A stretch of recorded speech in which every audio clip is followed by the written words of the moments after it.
vou falar dunha cousa bastante, ou desde o meu punto de vista, polo menos, bastante complicada, que son os criterios estes que sacou ou que presentou máis ben na mesa sectorial deste martes pasado a Consellería aos sindicatos, os criterios que teñen que ter as prazas que van ir ao concurso de méritos, por un lado, e o concurso oposición dos anos 23 ou 24. Teño aquí un PowerPoint que empeza con un índice, sobre todo o índice para non perderme eu e para que non vos perdades vos. Vale, como vedes aí, vou facer unha pequena introdución onde vou dicir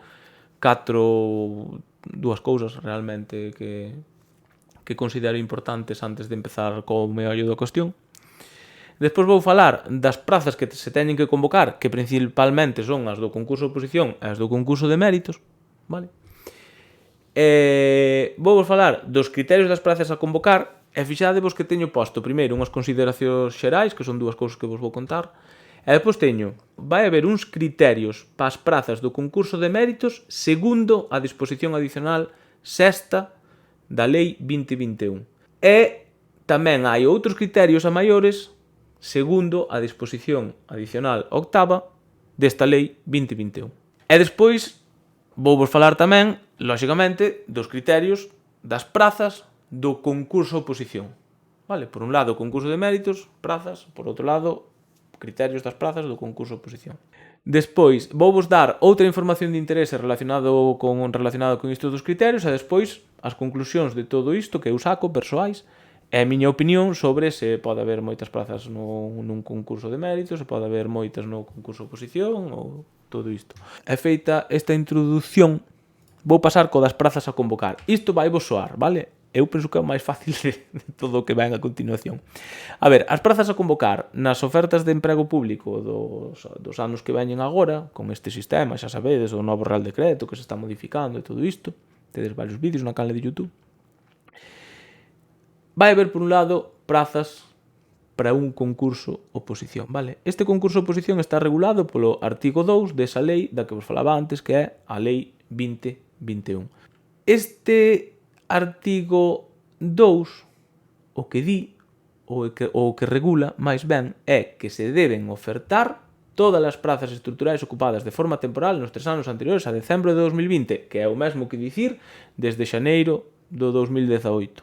E despois, por outro lado, hai que convocar tamén as prazas do concurso de méritos, vale? O concurso de méritos está regulado por dúas disposicións adicionais, vale? Igual que as prazas do concurso de oposición están reguladas por ese artigo 2 da Lei 2020, as prazas do concurso de méritos van ser a suma do que diga a disposición adicional sexta, que ides ver agora, e do que diga a disposición adicional 8 da Lei 2021, vale?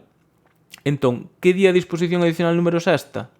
Pois di que se deben ofertar a concurso sen oposición, é dicir, concurso de méritos, as prazas ocupadas desde antes de xaneiro de 2016. E hai que sumar outras prazas que veñen na disposición adicional oitava, que son as prazas estruturais ocupadas na actualidade, é dicir, a día de hoxe, por persoal interino que leve traballando desde antes de xaneiro de 2016, aínda que a praza que estea vacante pois non o sexa desde esa data, vale? Para que me entendades, este é un criterio un pouco máis persoal, non? O sea, fai referencia a unha persoa que leve traballando desde antes do xaneiro de 2016, aínda que sexa nunha praza que se creou este ano, por exemplo. Iso sí, ten que ser unha vacante estrutural tamén. Entón, como vedes, o que dicía antes, digamos que as prazas do concurso de oposición van beber dese artigo 2 da Lei 2021, e as prazas do concurso de oposición, digamos que teñen máis de onde tirar, tiran de dúas disposicións adicional. Bueno, como vedes, estes son os artigos, disposición adicionais que fan referencia ás prazas, vale? Agora, disto que tedes aquí, é de onde hai que facer uns criterios, vale? Eses criterios é onde hai que interpretar que é iso de praza estrutural, da que estamos falando, que se entende por carácter temporal e ininterrompido, que tamén se fala. Estes criterios presentounos na mesa sectorial a Consellería o martes pasado. Os criterios son estes que vos vou ensinar fugazmente, porque vou seguir explicando polo PowerPoint. Aí é onde podedes consultar os criterios que vos vou explicando agora, vale? Ben, cales son os criterios das prazas a convocar? Primeiro vou vos dar dúas consideracións. No comezo do documento fala aí dunha serie de prazas que cifran en sobre 2.500, que o que nos din é que 2.500 prazas de estabilización que poderían ir neste concurso se non houvese oposicións antes, porque eran prazas de estabilización, vale? Entón 2.500 de estabilización xa foran convocadas nas oposicións destes últimos anos. Por outro lado, outra das cousas que fala ao principio do documento é que di que as convocatorias non poden aumentar o número actual de profesorado. Que saibades que isto tamén condiciona o número de prazas que poden sair. É dicir, non pode haber máis profesorado do que hai actualmente. Entón, cales son os criterios das prazas que van ir ao... Vou empezar polo concurso de méritos. Como é o concurso de méritos, lembrade que vou falar dos criterios que establece a disposición adicional 6 e os criterios que establece a disposición adicional número 8. Empezo pola 6, vale? A disposición adicional número 6, o criterio que entende a Consellería, ou que vai usar a Consellería, é que van sacar prazas ocupadas a 30 de setembro de 2021 por persoal interino a xornada completa. Despois, van sacar as prazas que estivesen ocupadas ininterrompidamente por persoal interino con anterioridade a xaneiro de 2016, vale? Aínda que non fose a mesma persoa interina. E despois, outro criterio, o terceiro e último, para a disposición adicional número 6 para o concurso de méritos é que a praza sexa estrutural, é aquí onde está aputada, é que o sexa todos os anos.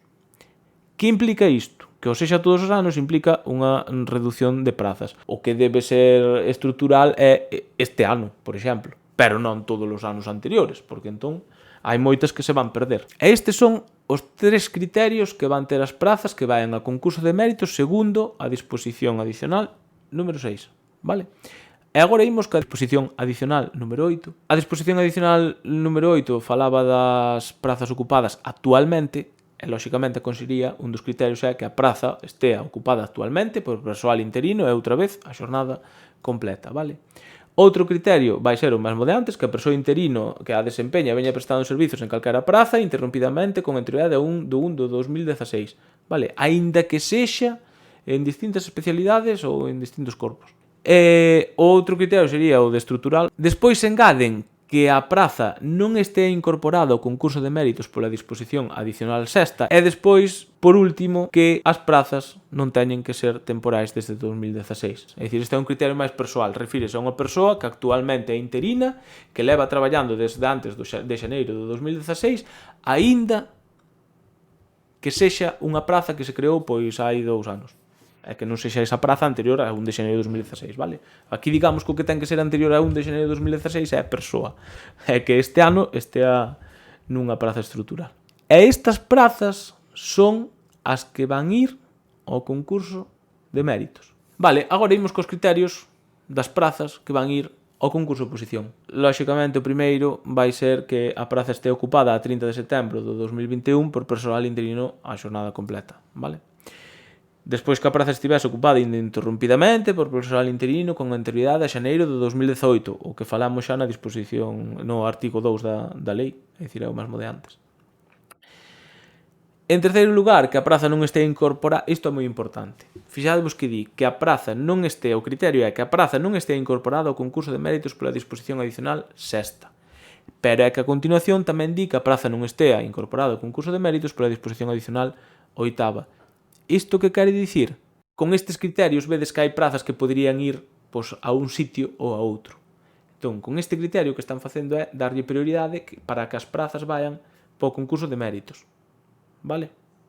Isto é importante terlo en conta. E despois, o mesmo de antes, que a praza sexa estrutural e que o sexa todos os anos. Mesmo problema de antes, non? É mellor que fose estrutural só este último ano, por exemplo. Agora vou vos explicar o que a Consellería non vai considerar prazas estruturais. É dicir, esas sí que non van sair. Prazas que non son estruturais. Primeiro, as de xornada reducida, vale? As que teñen provisión temporal como xornada reducida, esas non van ir a... non son prazas estruturais, vale? Non van ir ao concurso de oposición nin concurso de méritos. Outras que non van ir son as que non teñen unha duración como mínimo desde o 1 de outubro ata o 31 de agosto do ano inmediatamente seguinte. En terceiro lugar, as que sexan propiedade dunha persoa titular que non as desempeña temporalmente. É dicir, as persoas que teñen unha persoa titular pero que non está temporalmente nesa praza, como pode ser o meu caso en Betanzos, pois esas non poden saír. Outras que non van saír son as derivadas das reducións de xornada de persoal que desempeñe cargos directivos nos centros, vale? Despois, as prazas en especialidades non vixentes tampouco van saír as prazas desempeñadas por persoal seleccionado como persoal especialista. E por último, as prazas do corpo de profesorado de música e artes escénicas que estean afectadas por unha sentenza famosa do Tribunal de Xustiza do 23 de outubro do 19, etc. E imos agora coa información de interese e as conclusións. Outra información de interese. A primeira información de interese é que, finalmente, outra das cousas que tampouco tiñamos claro aquí, pero que xa falamos, e eu xa vos dicía, o lóxico é que o CELGA 4 sexa requisito. E vai ser requisito, vale? Isto, en grande medida, vai evitar que veña xente de fora. Outra das dúbidas que tiñades, a que eu xa vos dixen aquí que era imposible que fose obrigación presentarse, pois é iso, que aclaran que non vai ser obrigatorio presentarse ao concurso de méritos. Conclusións. A ver, as miñas conclusións e a miña opinión a respecto disto. Eu, sinceramente, considero que vai haber poucas prazas, sobre todo no concurso oposición, pero estou falando de prazas de estabilización, vale? É probable que a maioría das prazas que saian aquí vayan para o concurso de méritos, pero estamos falando só de prazas de estabilización, vale? Entón, se para a semana na mesa sectorial, por exemplo, vedes que saen moitas prazas de estabilización para o concurso de méritos e moi pouquísimas para o concurso de oposición, tampouco vos asustedes, porque lembrade que ás prazas do concurso de oposición hai que sumarlle todas as de reposición, que son as xubilacións, falecementos, etc. Nestes últimos anos, para que vos faigades unha idea, houbo sobre unhas 900.000 xubilacións cada ano. Vale? Entón, se o martes vedes que na vosa especialidade para o concurso de oposición aparecen, non sei, 5 prazas, pois non pensades que 5 prazas son as que ides ter despois no concurso de oposición, vale? Porque aquí estamos falando de prazas de estabilización. A esas 5 que poden sair, teríades que sumar todas as xubilacións que houvese na vosa especialidade, que poden ser 30. Bueno, pois entón a oposición sería de 35 prazas a do concurso de oposición. E iso, a miña opinión é que a maioría van ir para concurso de méritos, e que as collades todas os que vedes estes directos.